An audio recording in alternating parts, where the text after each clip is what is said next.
reiterate safety, what we'll do is by the time you get to the rhino, the patient should be stable and in a good position for you to come closer. The dart site will be marked with a circle, so there's a spray on the circle with purple spray around the dart site. So try and avoid that area as much as possible.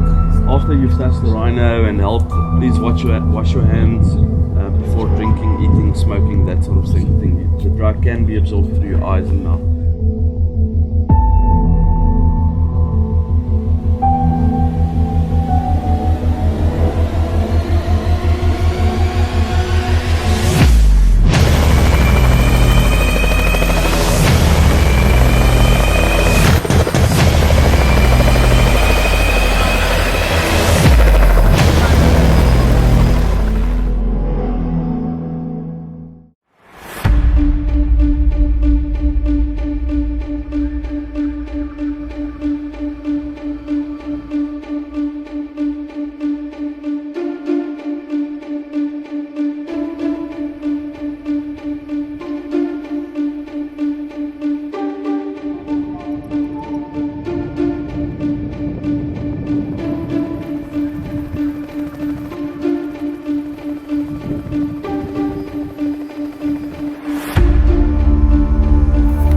Watch out, the dogs, this side, please, guys.